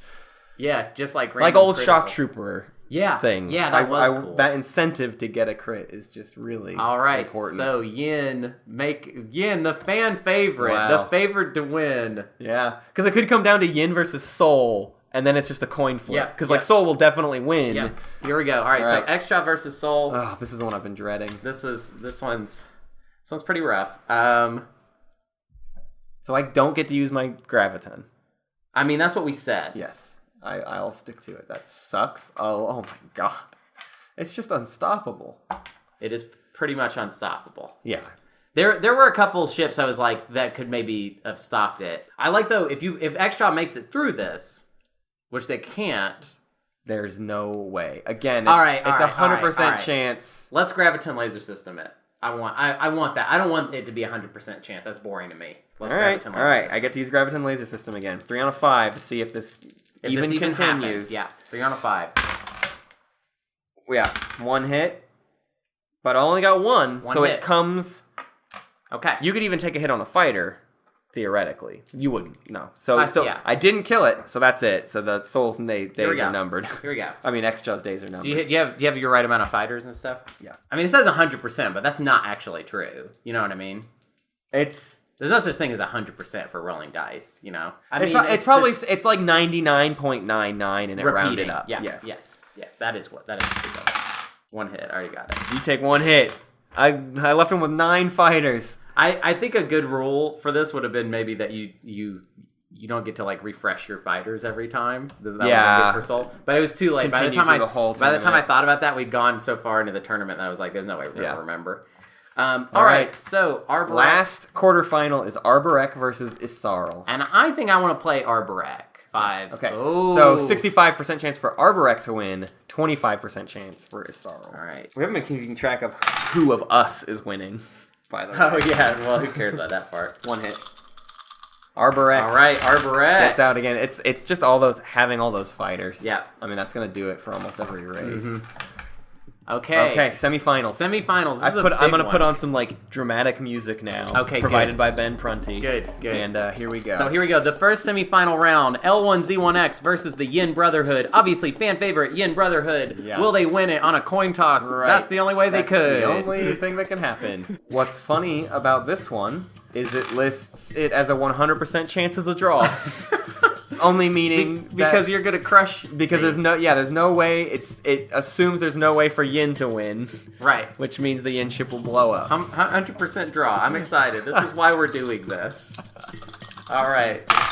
My flagship got a hit. And then So I got the Yin fighter hit. The Yin blow So we up. do the coin flip. So the coin flip happens now. So once again, Van Hog, Lizix. Here we go. We're flipping a thumb drive, by the way. This is so stupid. No! Yes! The Lizix make it out of the inner. Actually, that just assures that the Soul will win, to be honest. Sustained damage. No, it's going to be a tight fight. This is perfect. Because what we're really calling it is if the fighters survive, they can make it a draw. Right. But then we do a coin flip. So we might have a coin flip for the victory. Yeah, which is what I want. I don't know if that's even what we did earlier. I think we had a situation where your fighters were left over. Yeah, but I don't want to play that way. That's boring. The flagship has to make it. You can't win with just fighters. Yeah. All right. Yeah. Soul versus Arborek. 12 versus 5 fighters. The best Arborek. Xchaw did the best against Soul so far. Yeah. Because I got to take one of your sustained damages away. And in fact, I'm going to say this. I'm going to say this. Soul couldn't get those fighters back for fun. No. Let's keep it going because it doesn't. You wanted to stay consistent. You want to stay pure. Yeah, stay consistent. But it's worth noting that the best opponent so far against the Soul was the Xchaw. The Yin was the only saving grace on getting a coin flip. But honestly, Lizix might get a coin flip here as well. Yeah. So, we never looked at the odds for Soul and Arborek. Whatever. So this is the final round. Soul flagship versus L1Z1X flagship. And I don't think the battle calculator will be able to account for... You have 5 fighters. I do have 5. And I'm going to say... I have a 2% chance. 2% chance. Better than anyone else has had. I'm going to say, though, if you destroy the flagship, that, if your flagship is still standing after that round of combat, that you win. I won't call it win. I'm going to call it a coin flip. Just like every other one. Yeah. Okay. All right, here we go. So dumb. 2 total hits, both from the flagship. Okay. So, yours dies. But I also got 2 hits from my flagship, and I haven't even rolled the fighters yet, so I would have destroyed all your stuff My stuff died as well, but now... The Lizix did the best. But now we coin flip to see... We coin flip for the win. Because... Just to prove how stupid all of this was. Because the Soul flagship couldn't survive, and that's not honorable. So, Soul... Lizix. Yeah, here we go. What did I just say? Soul? Soul, yeah. No! And the Soul wins the random stupid flagship tournament that we did that took way too long. And wasn't even worth it. I've got to edit and Matt's got to edit so much now. But thank you all for coming to the first annual I will say this much. flagship It tournament. finally confirmed all my stuff. I put in all these things, and the Genesis was... Based on all my criteria, the Genesis was far and above the best flagship out of all of them. Yep. And, I mean, that proved that part of it, I guess. But in a weird it way, stands by the fact that the Sol are so good, they don't even need the best flagship in the game. Right. So that's not nothing. Yep, really cool. All really right. fun. Let's go do some errata. Let's do some errata. See you in the errata.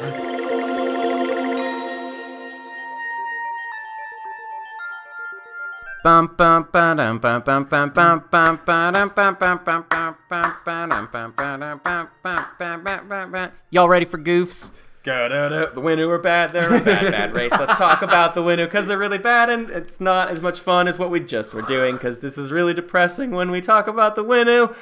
Winnu Errata, welcome How's to it the going? Winnu Errata tournament where we are going to take all of your suggestions and we're going to put them in a bracket challenge and have them face off against each other. No, It's only going to take 2 hours. we are going to talk about some Winnu errata, and this is going to be a very weird, different kind of errata. Wait, mostly at the end. We'll get to the weird part. Okay. But let's dive into the regular stuff. Okay. First one is from the Twilight Imperium subreddit. It is from Katrinka, and it is just a speculative question. Ooh, I'm good at that word. You mentioned in the Sardak Noir episode, they spelt it Noir, like Sardak Noir. like Pinot Noir. The Sardak Noir. That's very good. If you did that on purpose, you are a lot funnier at Twilight Imperium than we are. The Sardak Noir. You mentioned in the Sardak Noir episode that the developers were scared of the +1 to combat faction ability, so they nerfed the faction. But as you said, it seems that the Winnu are the most difficult faction to play with because they have no useful faction-specific tools at their disposal. Why do you think the developers nerfed the Winnu in this way? Sardak is at least granted a good starting fleet, but Winnu are given close to nothing to help them. So yeah, this is something we've talked about before of like these factions that the developers were kind of afraid of letting be too overpowered, and so they kind of gut them before we ever get to try them out. We asked Dane about the Winnu a little bit in our interview with him, and I'll kind of repeat a little bit of what he had to say, which was he talked about when Winnu can do a turn 1 Mechatol, and he worded it as if you can do it without committing a ton to it, which I would kind of push back against him now to say the only way you do turn 1 Mechatol is by committing everything to it. Yeah, right. But regardless, if you get a successful turn 1 Mechatol, you end up with a pretty big haul, and while it can be really hard to hold on after that, it is a point, and more importantly, it's technically worth 2 command counters next turn. If you don't get immediately crushed, that's the big tricky part of the Winnu, and I can see why that's hard to balance, because they really wanted to give them this Mechatol theme, and it was more important to them. This was a big thing we wanted to ask them about, is, you know, how important is the balance versus how important is the feel. And I'll say this much, when you play a game as Winnu, and it's a casual group, and you do the gambit as Winnu, it is more fun in that sense. When we're playing purely strategically, it can be very upsetting, and that was the mindset I went into that first round guide with Winnu. I was very upset that I'd been having such trouble with them. But thematically, they're kind of the most on-point faction out of any of them. Right. And so from a design perspective, that's where Dane was coming from, and I get it too, of if you even look at the variance between 6-player games down to 3-player games, the win percentage of Winnu jumps off a cliff. The Winnu percentage. Yeah, the Winnu percentage is crazy. Again, we've talked before about how we don't 100% trust all the statistics, but what I do trust in them is the Winnu have like a 10% chance or a 10% win rate in 6-player games. That bumps up to like 48% or something like that in 3-player games. So the thing is, they're a faction that works in 3 and 4-player games. And in fact, it works kind of great in 3 and 4-player games. But we're coming at this from the perspective of 6-player games where they just really fall way behind. Yeah, and it's kind of a limitation of our perspective. I mean, the developers, like, they made a game that you're meant to play from 3 to 6 players, exactly. not just only 6 or only 5. And it's a fault of ours to kind of only be coming at these first round strategies from a 6-player and to a certain extent 5-player perspective. So we just feel like it's the best way, and if you disagree, you're wrong. That's just how we feel. Some people have given us grief too of like we gave them a little bit of a pass. We didn't push very hard against Dane's point, and I mean we weren't there to push against any points. No, come on. But the gist is like people really dislike how bad the Winnu can be, and I just think it's just a problem we have to suffer with, because when Winnu have good games, they are fun games. And in fact, I mean, the game that I won as Winnu, it was crazy and it was kind of frustrating for a lot of it, but it was also a very fun game because I had to play against the meta and the table in a really strong way to get any sort of benefits out of it. So it's not impossible, and it leads to some interesting games, but yeah, I would say the only other answer I have, why do I think maybe they nerfed him, is they probably saw plenty of games because they're playing with people who are new to the game by the, inherent playtesting of it. You're playing with people who aren't messing with it every day. Already really played and Winnu can be a lot better when you're playing against people who don't necessarily know what they're doing. Right. And so I could see plenty of playtests where they played Winnu and Winnu won plenty often or was close to the top, right? It's hard to say a race is terrible when they are in the top 3 pretty often. Also, it's 17 races, and in my opinion, a Winnu win is something you get to brag about for the rest of your life. And I hate to say that, but it is true. You get it. So Gigantic Tree, there's 2 points here that are kind of combined together, and this is what I call the Winnu Disaster Hour. Mm-hmm. These are just 2 really great examples of like some of the horrific problems you can have as Winnu that cost nobody else anything. Gigantic Tree said, the one time I played the Winnu, that's the only time I ever played the Winnu, an Ichthian artifact was shown in the second agenda phase after I had spent all of my resources reinforcing Mechatol. That's bummer. So the nuke drops, you just did everything you could to reinforce, you're playing the perfect Winnu game. That's the one where you roll the die, You roll right? the die. And it's a 50-50 shot. And then once you roll it, everyone can die on Mechatol, basically. Yeah. Ruins the Winnu's whole game in It's a one big die bummer. roll. Barry Alpha also says, it's so risky to play Winnu with normal galaxy creation. This is what we call the competitive style. Whoever has the supernova just plops it in your path to Mechatol. You might as well pack up and save yourself 8 hours. Right. That is truly traumatic. We play cooperative, and the Winnu would never openly choose a slice with Mechatol directly on their route. But if supernova is in your way, kiss your first round or second round or probably even third round Mechatol wishes goodbye. Yeah. Another kind of point that plays off of this. Obvious Oblivious went so far as to say, if I was Winnu, I'd beg someone to place the gravity rift in front of my home system. It's risky, but so is voluntarily choosing to play as Winnu. Makes it sound like people have been forced to play as Winnu at gunpoint. You must play Winnu because I want to play against them, but I don't want That's to play them. how I felt. Yeah, that's true. Actually. I was forced We've at gunpoint. kind of lived that a little. But yeah, I as stupid as it kind of is, I agree with this point. Like, you might as well try the gambit of just the gravity rift to Mechatol. If you're already doing the gamble, why not get there faster? Yeah, because then it's just like a die roll, and at least you're picking to take that gamble. Right. You know? Right, exactly. Like, it hasn't been thrust upon you. You have agency. You chose to go into the gravity rift. Barney Lowe also wants to say something. The only way to make reasonable use of the cruiser is to blast it off in the direction of an early trade partner. He's talking about the cruiser starting that you start cruiser. with. Right? Yeah. So they say to blast it off in the direction of an early trade partner, perhaps through a wormhole if needed. As you point out, the race has so little going for it that every trade good you can wrangle is going to be worthwhile. And Pete C follows up that point to say, do you think it would be worth it to get Gravity Drive first round, start with any mass, through tech, trade, diplomacy, and pack?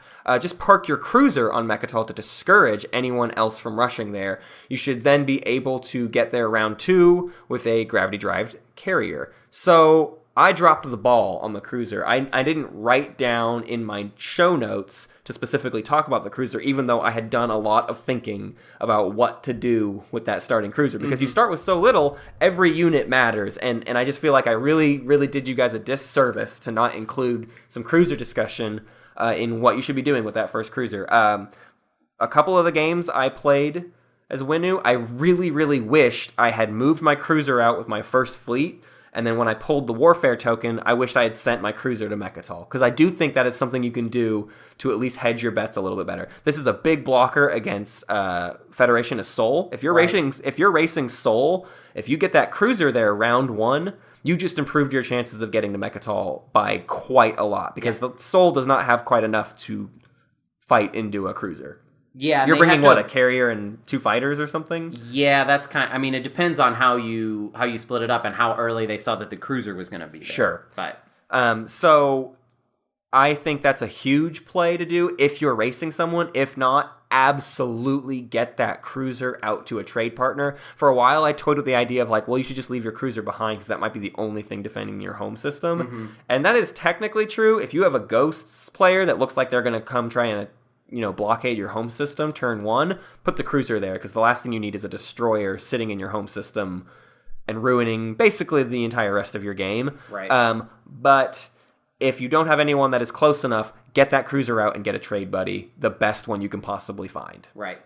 Because that absolutely will be crucial to you. The next one is from Commander Kraken. Commander, that's a Patreon title. Ooh. Kraken's one of our Patreoners. Commander Kraken emailed us.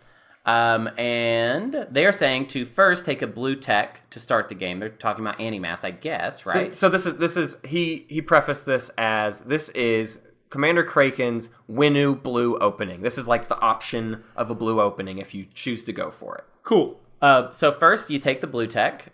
Second, you pick technology. Third, pray someone takes trade or diplomacy. You may want to ensure Xcha or Hakan are at the table before trying this. I think that's an important note. This is a strategy you only do when you see who else is at the table, right, and you judge it solely off of that fact. If all of that pans out, the turn is pretty simple. Take the system on your way to Mechatol. Use tech to get gravity drive.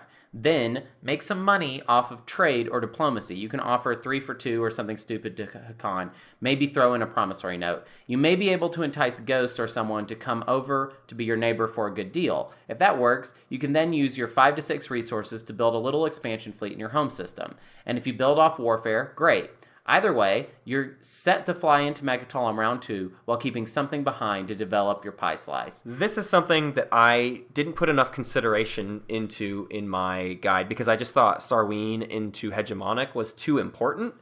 But it is worth noting that going the blue route, I only ever thought of blue route as in an effort to take Mechatol turn 1. Right. But you can easily do Mechatol turn 2, first turn of turn 2, with the blue route, and it's even less of a hedged bet than kind of the issues with going down the yellow route are. If you go blue, you kind of ensure that you will be able to get there turn 1 as long as you get tech, right? So the trade-off is with yellow tech, you need warfare. With blue tech, you need tech. Right.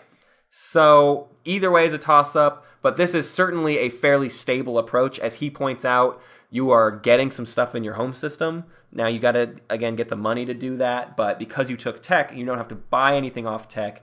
You're getting the carrier. Obviously, the problem I have with this is you don't have Sarween tools, which means you're not getting the ground forces. That's why you need at least one more trade good, which is why you are desperate to get that cruiser out there, or you're desperate for Hakan, or you're desperate for diplomacy. Yeah. You're just desperate. Yeah, you're dependent on a few things, but that is a real Yeah, opening. I do not hate this strategy. Luckily, Xcha and Hakan are popular picks. Yes, I think that's what makes that exactly. viable. Those are not obscure races at all. Right. Agone. You do this every time you say his or her name. Agone 07. Agone 07. Agon 07 says, but the mechanic I go for is to go for... They go for Mechatol plus Hegemonic plus transit diodes. Every turn, I build 4 infantry and ships, usually dreadnoughts and destroyers. Then I transit diode my infantry to every planet I have that needs to be defended. In other words, I don't use Mechatol for VPs, but as an industrial hub. There was a lot more to this one, but I'm just kind of taking the spark notes of their points, and that is, this is something I wanted to do. I didn't ever get a chance to get quite up to transit diodes, but that is certainly a play, is just keep building infantry and funneling them everywhere you need them. Right. And then that also leaves you the opportunity to keep putting units at Mechatol Rex rather than like having to build, I was spending a lot of my time building only ground forces on Mechatol, but with transit diodes you can build the ground forces at home and get all of your big fleets immediately to Mechatol where you need them. Mm-hmm. And it's also, I think transit diodes is pretty crucial because it's going to help you reinforce the rest of your pie slice. For me, it just was something I was very rarely able to actually get going, because by the time I had everything else going, I needed to spend literally all of my money on units, and I couldn't get any more tech. And so it's a bit of a toss-up, but I agree 100% that transit diodes, if you can get it, is going to help save you a lot of time. Mm-hmm. The other idea, too, just the fact that, like, avoid thinking of Mechatol Rex as a point winner, and instead think of it purely as that industrial hub. It's going to give you 8 to potentially 10 production value if you upgrade your space docks, so you can pump a lot of units out of Mechatol Rex, exactly where you need all of your units. And that should be your number one focus, and tell that to the board, that you're not going to get points, you're just getting stuff on the board. And, that may or may not help you get a victory, but it's going to help you reinforce what you need to reinforce. Unless you're doing 4-player. Unless you're doing 4-player, then just whatever, you're going to be fine. Just tell everybody what to do. I'm in charge here. So the next thing I wanted to talk about is we had a lot of errata. We had a lot of people pointing out what could we do, what house rules could we implement to fix the Winnu. And these varied greatly. Some of them were, let's give them a better start, give them a dreadnought, give them a couple more ground forces, get rid of their carrier and give them 2 dreadnoughts. I saw multiple versions of fix their starting units. I saw multiple versions of give them a different sort of tech pick start. I've seen people say they should be able to pick from any tech, not just any starting tech, but literally any tech in the game. Cool. That seems crazy. And then people talked about just like, let's make up completely new abilities for them.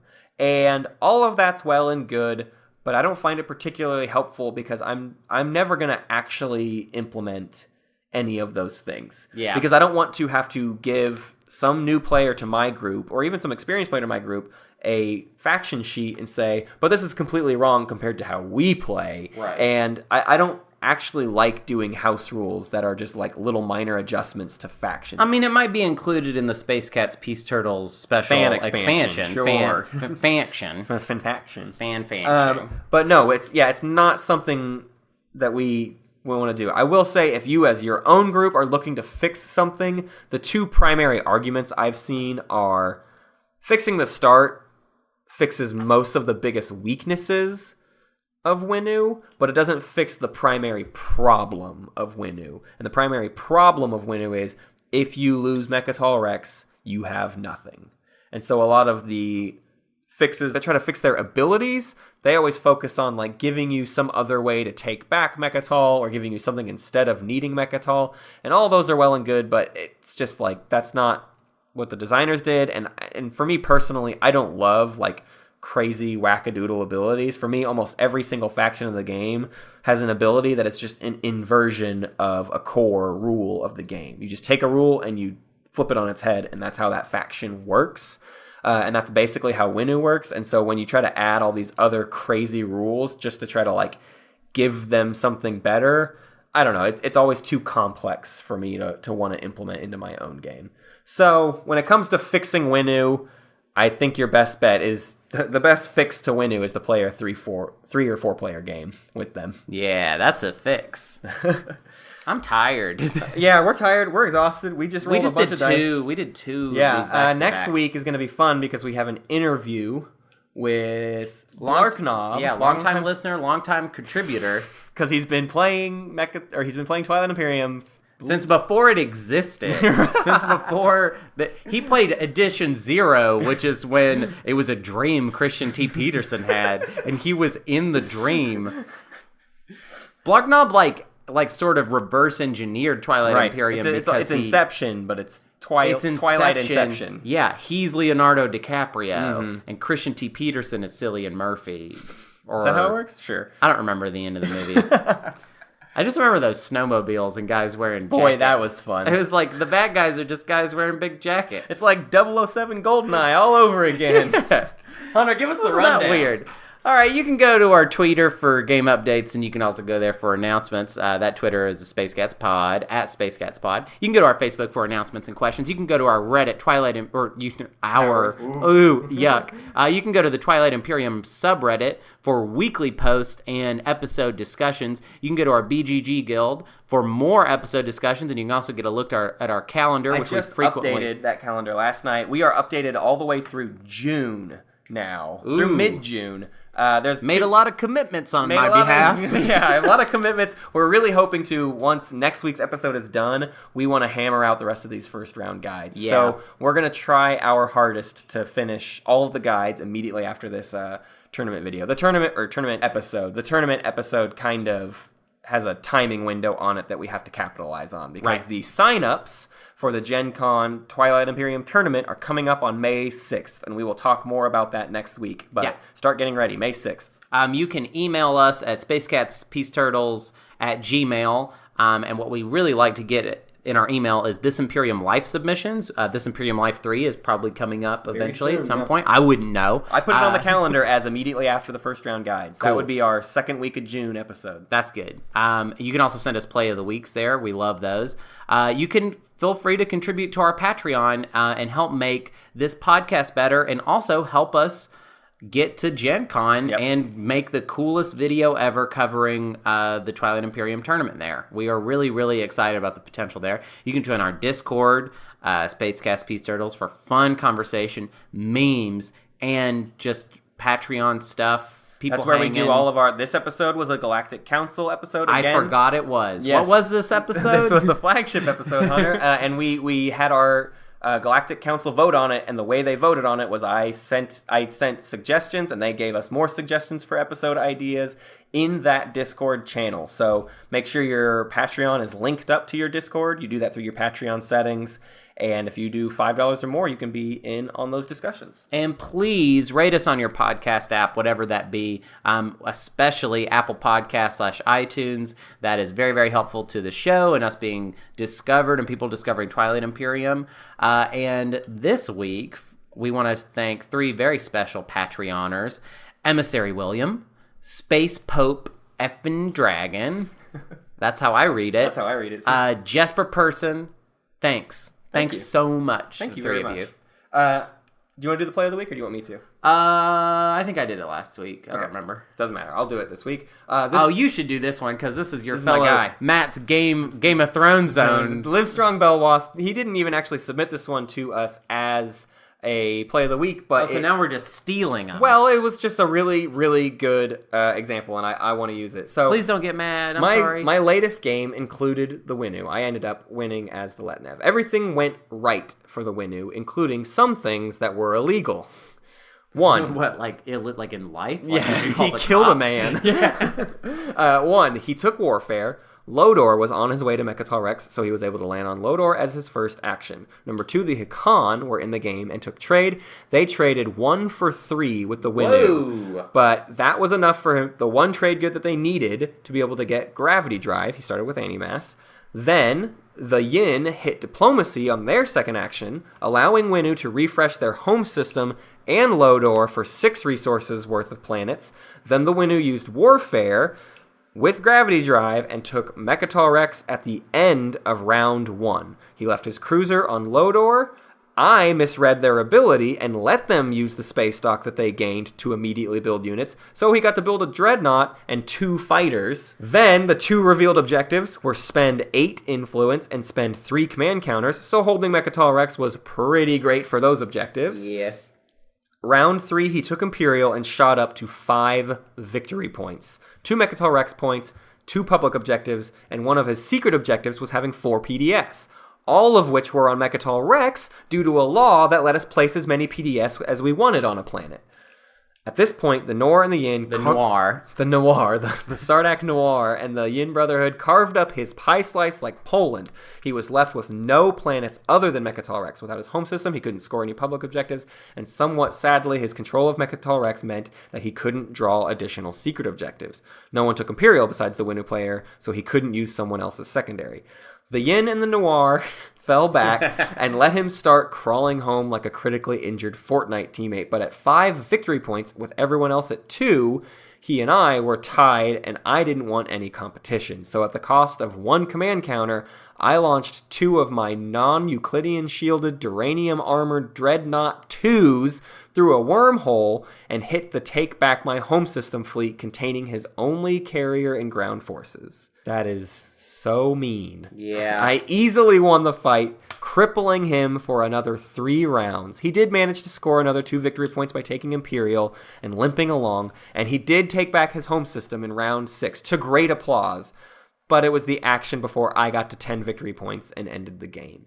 So, yeah, the Winnu had every single possible advantage in this game, including illegal advantages, and were still laughably easy to push over at the very little cost to myself. Whoa. That is... Oh, mommy. Those are the kinds of struggles you deal with as a Winnu player, and that's why I am just so over talking about them for about as long as I can muster. Yeah. Don't be looking for us to say another word about them for a long time. We did it. Okay? We did it. We did I that played for you. 4 games in a row We're as the so Winnu. nice. We're so good. Nice to you. Goodbye and you're welcome. Goodbye and you're welcome. And thanks for even asking. Would they ask? They didn't. Oh, so what are you thanking them for asking? Thanks. And you didn't deserve this, but you got it anyways. You hear me? You. We have been recording for All right, I'm turning 3 hours. Good night. Thank you for listening to Space Cat's Peace Turtles. And thanks to Ben Prunty for the use of his music. You can find more at benpruntymusic.com and benprunty.bandcamp.com. Pax Magnifica, Bellum Gloriosum.